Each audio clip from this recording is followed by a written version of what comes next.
Guys welcome back. मैं फिर से हाजिर हूं आपके सामने प्रोनाउन के बेहतरीन कॉन्सेप्ट के साथ। तो बिना किसी देरी के शुरुआत करते हैं आज की हमारी वीडियो का। Let's begin the video and don't forget to subscribe the channel.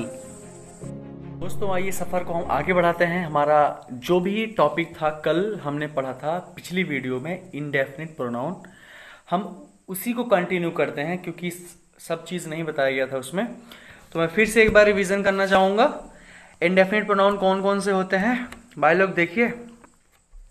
Everybody, somebody, nobody, anybody, everybody या anyone, someone, no one, anyone, everything, something, nothing, anything, all and some.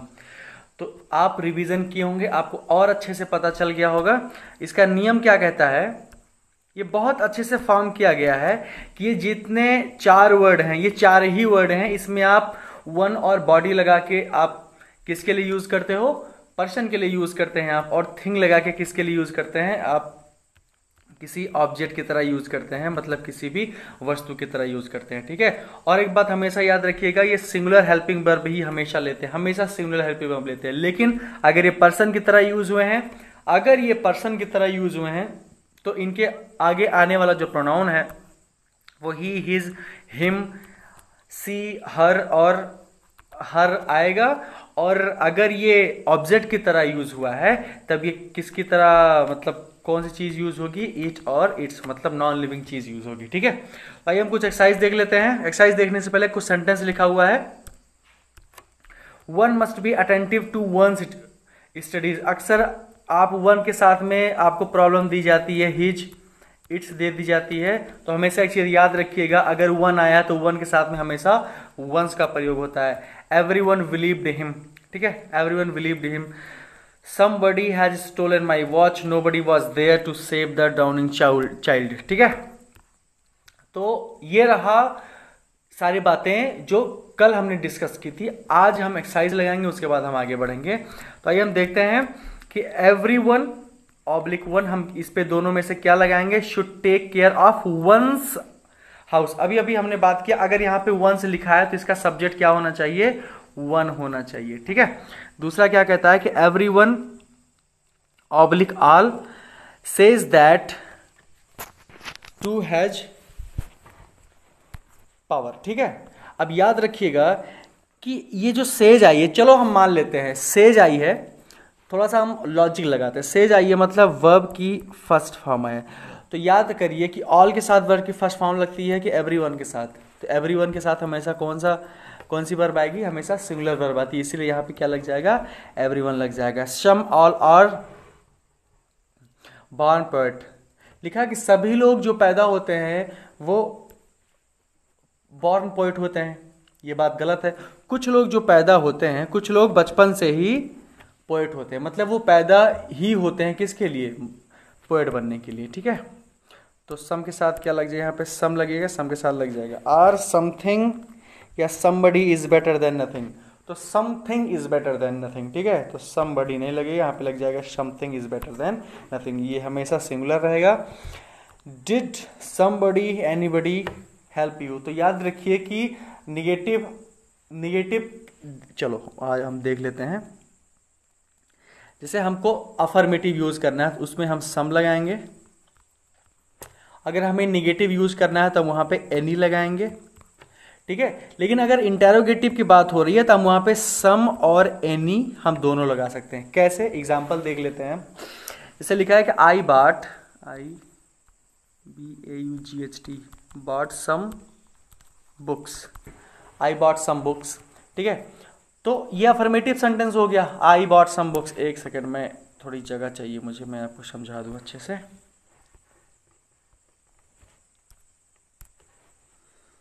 I bought some books. ठीक है। I did not buy any books. ठीक है। और अगर हम interrogative की बात करेंगे तो डिड आई बाय एनी भी लगा सकते हो यहाँ पे, और आप सम भी लगा सकते हैं। बात समझ में आ गई? तो अफर्मेटिव है तो आप सम लगाएंगे, और निगेटिव है तो आप एनी लगाएंगे, और अगर इंटेरोगेटिव है तो आप सम और एनी में से, दोनों में से आप कुछ भी लगा सकते हैं। ठीक है, और ये देख लेते हैं आगे हम, आगे क्या है। मच मेनी आर क्राउडेड, नहीं सॉरी अवार्डेड लिखा हुआ है, अवार्डेड लिखा है कि मेनी या मच। अब मच अनकाउंटेबल चीजों के साथ लगता है और मेनी जो है वो काउंटेबल चीजों के साथ लगता है, तो इसका मतलब ये हो जाएगा कि बहुत से लोगों को अवार्ड मिला, मतलब इसके साथ क्या लग जाएगा, मेनी लग जाएगा। ठीक है, one must be attentive in once duty, अभी अभी हम इसका जिक्र कर चुके हैं, ये बिल्कुल अपने यहाँ पे सही है, यहाँ पे हिज नहीं लगना है। नन लगेगा कि एनिमल लगेगा कि was allowed to go out, none या anyone was allowed to go out, तो यहाँ पे लग जाएगा नन। एनीवन कहाँ लगता है, नेगेटिव में लगेगा, या हम लगा सकते हैं इंटेरोगेटिव में। ठीक है, only Vikas can remain here, others लगेगा या देन एनी लगेगा।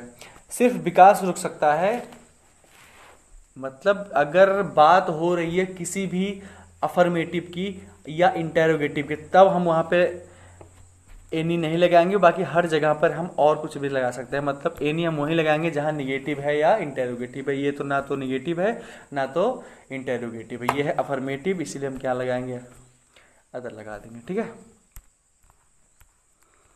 चलो भाई, हमारा अगला टॉपिक है रिलेटिव प्रोनाउन।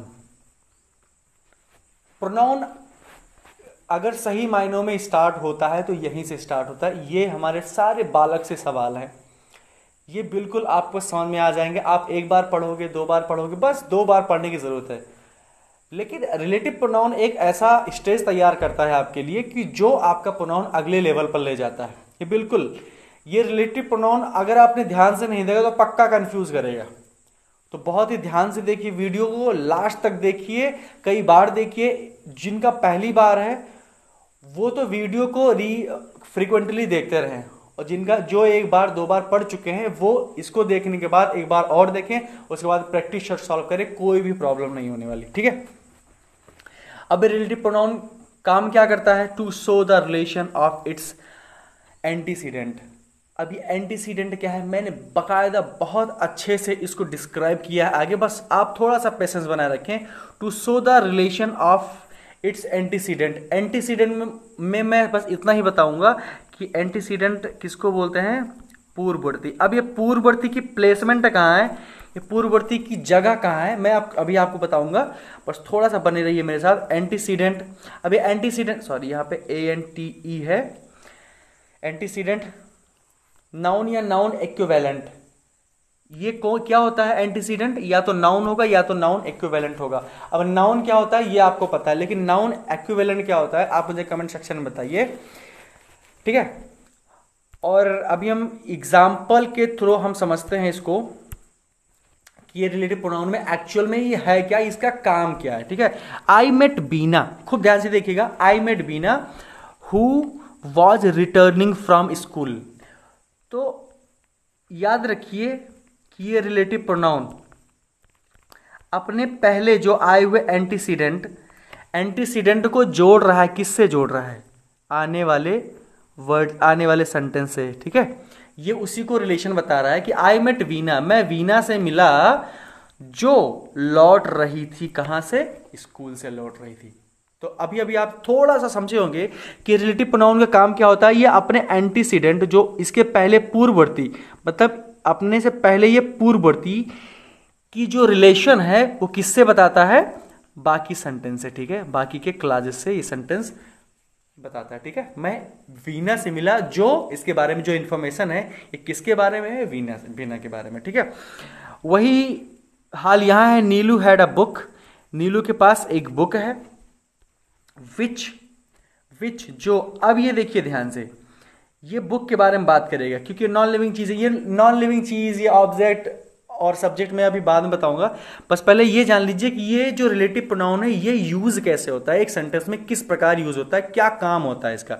ठीक है, विच सी बाट एट शॉप, ये किसके बारे में बात कर रहा है, यहाँ पूरे सेंटेंस में किसके बारे में बात हो रही है, ये अ बुक के बारे में बात हो रही है। और ये इस बुक के बारे में बता कौन रहा है, ये रिलेट कौन कर रहा है, ये कर रहा है विच, मतलब कि रिलेटिव प्रोनाउन। जो रिलेटिव प्रोनाउन जो रिलेट करे उसी को क्या बोलते हैं हम, रिलेटिव प्रोनाउन बोलते हैं। ठीक है, नेक्स्ट देख लेते हैं। The pen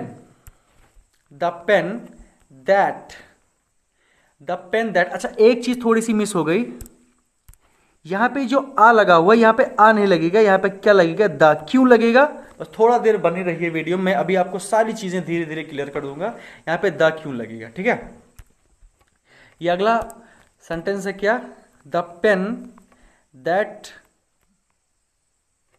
my father gave writes well, the pen that my father gave writes well. ये जो पेन है, ये मेरे पिताजी ने जो मुझे दिया है, ये पेन। अब ये पेन की जिक्र क्या हो रहा है, यहां बात हो रही है और यहां से यहां बात हो रही है। ये जो पेन है जो मेरे पिताजी ने मुझे दिया है, राइट्स वेल, ये अच्छा लिखती है। ठीक है, अब हम धीरे धीरे बात को क्या करते हैं, थोड़ा सा हम डिस्क्लोज करते हैं। पहले हम जान लेते हैं ये एंटीसीडेंट क्या होता है। एंटीसीडेंट होता क्या एक्चुअल में, एंटीसीडेंट होता है, इसका प्लेसमेंट हम बता देंगे, आपको बिल्कुल समझ में आ जाएगी। आप रिलेटिव प्रोनाउन देख रहे हो, अब रिलेटिव प्रोनाउन कौन कौन से होते हैं, हु, विच, व्हाट और दैट, ये क्या है, सारे रिलेटिव प्रोनाउन है। अब ये रिलेटिव प्रोनाउन तो आप समझ गए, इसके पहले जो आता है वो एंटीसीडेंट होता है और इसके बाद में जो आएगा ये हेल्पिंग वर्ब होगा। और ये जो हेल्पिंग वर्ब है, एक सेकेंड, ये जो हेल्पिंग वर्ब है लेडीज एंड जेंटलमैन, ये किसके अकॉर्डिंग आएगी, ये इसी एंटीसीडेंट के अंतर्गत आती है। आप समझ गए, आप इसका स्क्रीनशॉट ले लो, बिल्कुल स्क्रीनशॉट लेके अच्छे से समझ रहा हूं, या बिल्कुल जैसे मैं बता रहा हूं वैसे ही नोट्स बनाना। अब फिर से एक बार समझिए, ये रिलेटिव प्रोनाउन, रिलेटिव प्रोनाउन के पहले क्या आता है, एंटीसीडेंट। रिलेटिव प्रोनाउन के पहले क्या आता है, एंटीसीडेंट आता है। ठीक है, उसके बाद में क्या आता है, हेल्पिंग वर्ब आता है। अब ये जो हेल्पिंग वर्ब है ये किसके अकॉर्डिंग आएगी, ये जो हेल्पिंग वर्ब है ये अकॉर्डिंग आएगी ये एंटीसीडेंट के। ठीक है, और कैसे आएगी हम इसको देख भी लेते हैं, आइए देखिए, हम एक ही सेंटेंस में देख लेंगे। हु के पहले क्या आया है, वीना आई है, और हु के बाद में क्या आया है, हेल्पिंग वर्ब आया है। ध्यान से देखिए, अब ये हेल्पिंग वर्ब किसके अकॉर्डिंग आई है, मैं यहां पे वर्ब भी लिख सकता था, मैं यहां पे कुछ भी लिख सकता था प्लूरल का, लेकिन मुझे किसके अकॉर्डिंग लगाना था, मुझे बीना के अकॉर्डिंग लगाना था, हेल्पिंग वर्ब। ठीक है, तो धीरे धीरे सारी चीजें क्लियर होगी, बस बने रहिए लिटरेचर स्प्लेंडर पे। और अभी तक अगर आपने चैनल सब्सक्राइब नहीं किया है तो किस चीज का वेट कर रहे हो आप लोग, आपको लगातार क्लासेस मिल रही हैं, बिल्कुल फुल नोट्स के साथ मिल रही हैं, पूरे लगातार बिल्कुल अटेंटिव हूं आपको पढ़ाने के लिए। तो थोड़ा सा ध्यान दीजिए कि चैनल को सब्सक्राइब कर लीजिए और एक या दो लोगों को आप इसको शेयर भी कर सकते हो। ठीक है, आ जाओ भाई। अब रिलेटिव प्रोनाउन की बात करें, रिलेटिव प्रोनाउन होते कौन कौन से हम बात कर चुके हैं, एक सेकंड भाई। ये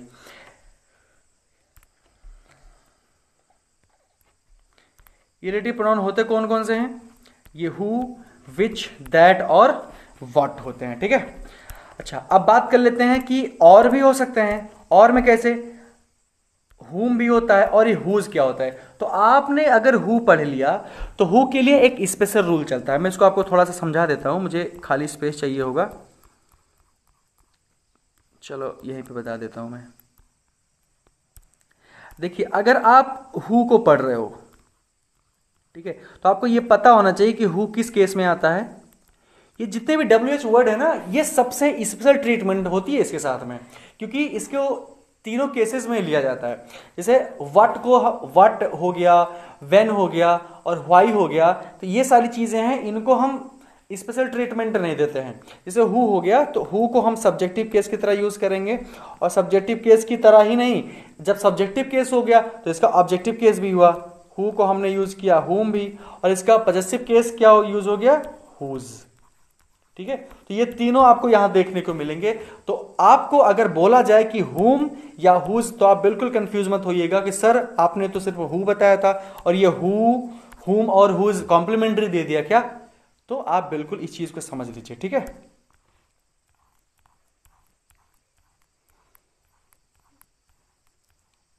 ओके, आगे बढ़ते हैं। अब कुछ चीजें हमको समझना होगा कि ये रिलेटिव प्रोनाउन जो होते हैं हु, विच और दैट, ये use as subject of subordinate clause, subordinate clause के सब्जेक्ट की तरह यूज होंगे। अब सबऑर्डिनेट क्लास क्या होता है, थोड़ा सा ये समझ लीजिए कि ये जहां लग के जिस सेंटेंस में लगते हैं, जैसे मैं फिर से सेंटेंस पे पहुंचना चाहूंगा, I met Veena who was returning from school, तो ये जिसके साथ लग जाते हैं ना, इसी को क्या बोलते हैं, सबऑर्डिनेट क्लास बोलते हैं। ठीक है, अगर आपको सबऑर्डिनेट क्लास समझना है तो नीचे मैं डिस्क्रिप्शन बॉक्स में मैं लिंक दे रहा हूं। ठीक है, आपको चीजें अच्छे से समझ में आ जाएगी, मैं पढ़ा चुका हूं। ठीक है, आगे बढ़ते हैं भाई। जैसे सेंटेंस हो गया एक आपके सामने, the boy who came here is a player. अब ये लड़का जो आया है, अभी किसकी तरह यूज हो रहा है, ये सब्जेक्ट की तरह यूज हो रहा है। ठीक है, कौन किसकी तरह यूज होता है, अभी अभी आपने देखा कि हु जो है वो सब्जेक्टिव केस की तरह यूज होता है। This is the house which is made of marble, और यह वही घर है जो किससे बना हुआ है, ये मार्बल से बना हुआ है। ठीक है, the roads that leads to Patna market are being prepared, लिखा है कि द रोड्स दैट, ये जो सड़क है जो पटना को जाती है, पटना मार्केट को जाती है, आर बीइंग प्रिपेयर्ड, ये तैयार हो रही है। ठीक है, मैं इस पे यहाँ से थोड़ा चीज़ आपको बताना चाहूँगा। अभी अभी हमने बताया कि इसके पहले रिलेटिव प्रोनाउन के पहले जो भी एंटीसीडेंट आता है, उसके बाद में जो भी हेल्पिंग वर्ब आती है, ये इसी के अकॉर्डिंग लगता है, तो इसलिए यहाँ पे लीड्स नहीं हो जाएगा, यहाँ पे क्या हो जाएगा, लीड हो जाएगा। ठीक है, और लीड हो जाएगा क्यों, क्योंकि ये रोड्स क्या है, ये प्लूरल है, और प्लूरल के अकॉर्डिंग ये सारा एक पूरा नाउन क्लास हो गया। ये पूरे कौन से क्लास हो गया, ये नाउन क्लास हो गया। अब नाउन क्लास में मेन हेडवर्ड क्या है, ये रोड्स की बात हुई है, और इसी रोड्स के लिए यहां पे क्या आया है, आर आया है।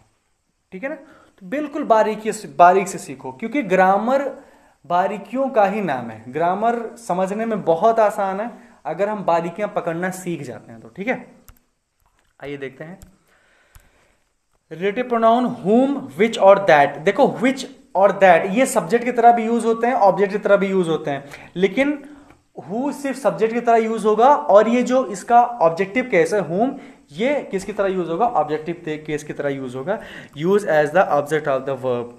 ठीक है, आई हैव अ सन, और हमने क्या बताया था आपको कि ऑब्जेक्ट निकालने के लिए हम क्या लगाते हैं, व्हाट हुम और क्या लगाते हैं हम।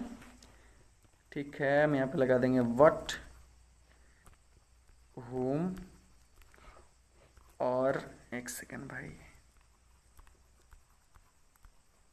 हुज। ये तीनों चीज अगर हम लगा देते तो हमको ऑब्जेक्ट मिल जाता है। आइए हम लगाते हैं, लिखा हुआ है कि I have a sun whose हुम आई लव वेरी मच। मेरा एक पुत्र है जिसको मैं बहुत प्रेम करता हूं। तो किसको मैं प्रेम करता हूं, मेरे एक पुत्र को। ठीक है, तो इसीलिए जो इसके लिए आया वो ऑब्जेक्टिव केस में आया। This is the house my father build, ये वही घर है जिसको मेरे पिताजी ने क्या किया था, बनाया था। The swing machine that I borrowed broke down yesterday, जो सिलाई मशीन मैंने लिया था वो क्या हो गई, वो टूट गई कल। तो क्या टूट गया, सिलाई मशीन टूट गया। तो ये जो भी है ये ऑब्जेक्टिव केस में यूज हो रहा है। ठीक है, ये मैं आपके लिए एक बेस तैयार कर रहा हूं रिलेटिव प्रोनाउन का, कि आगे चल के बिल्कुल भी कंफ्यूज ना हो आप। ठीक है ना, ओके। हाँ, अब रिलेटिव प्रोनाउन जो विच और हुम है, ये किसी ऑब्जेक्ट की तरह काम करता है, और ये ऑब्जेक्ट किसका होना चाहिए, प्रीपोजिशन का। अच्छा, अब देखो ये चीज बिल्कुल पता चल गई आपको कि ये प्रीपोजिशन के बाद में, अच्छा पहले हम सेंटेंस देख लेते हैं, अभी आपको याद आ जाएगा। क्या लिखा है कि ये जो विच है और हुम है, ये किसी प्रीपोजिशन के ऑब्जेक्ट होते हैं। तो आप एक चीज याद करो, मैंने आपको बताया था कि ये प्रीपोजिशन के बाद में कौन सा केस यूज होता है, ऑब्जेक्टिव केस यूज होता है। तो ऐसा नहीं है कि जो पहले नियम आपको बताया गया वो सारी चीजें आगे फॉलो नहीं होंगी। सारे नियम जो पहले दिन से मैं नियम बता रहा हूं वो अब दिन प्रतिदिन लागू होंगे, मतलब एक साथ लागू होंगे। ठीक है, तो बिल्कुल अपने नोट्स जो है वो आप रिवाइज करते रहिए, इसी से आप मास्टर बन सकते हो टोटल इंग्लिश ग्रामर में। ठीक है, अदरवाइज वही भूलने वाली बीमारी लगी रहेगी हमेशा, ठीक है, शॉर्ट टर्म मेमोरी लॉस। चलो आगे बढ़ जाते हैं भाई। She is the girl with whom I lived. अब देखिए विद के साथ में ऑब्जेक्टिव कैसा है, विद के साथ में ये ऑब्जेक्टिव कैसा है, यही बताने की कोशिश कर रहा था ये हमारा जो ऊपर का नियम है, ठीक है। अब हम स्पेशल रूल की स्टार्ट करते हैं। अब स्पेशल रूल स्टार्ट करने से पहले आप मुझे कमेंट सेक्शन में बताइए कि अभी तक की जितनी भी क्लासेस हैं आपको समझ में आई हैं कि नहीं आई हैं, आपको कौन सी दिक्कत हो रही है। अगर दिक्कत हो रही है तो वीडियो क्वालिटी में, वॉइस क्वालिटी में कौन सी प्रॉब्लम हो रही है, ठीक है, ताकि ये चीजें मुझे पता होनी चाहिए कि कौन सी दिक्कत हो रही है आपको, ठीक है।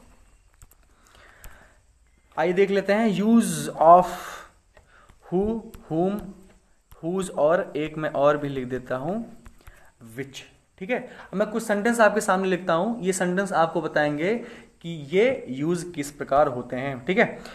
द मैन, अभी अभी हमने बात किया द मैन, अब यहाँ पे क्या लगना है कि हु लगेगा, हुम लगेगा, हुज लगेगा, is standing is my uncle. अभी अभी हमने बात किया कि सब्जेक्ट के लिए क्या यूज करते हैं, हम हु यूज करते हैं। चलो ठीक है, हमने मान लिया यहाँ पे सब्जेक्ट है, लेकिन ये भी तो आपको बताया गया था कि पर्सन के लिए क्या यूज करते हैं, हम हु यूज करते हैं। तो फिर क्या हो जाएगा, द मैन, हु, हुम और हुज। यहाँ पे हुम नहीं लगेगा, हुज नहीं लगेगा, यहाँ पे लगेगा हु इज स्टैंडिंग हियर। जो यहाँ पे खड़े हैं वो मेरे चाचा जी हैं, ठीक है। We worship God, we worship God.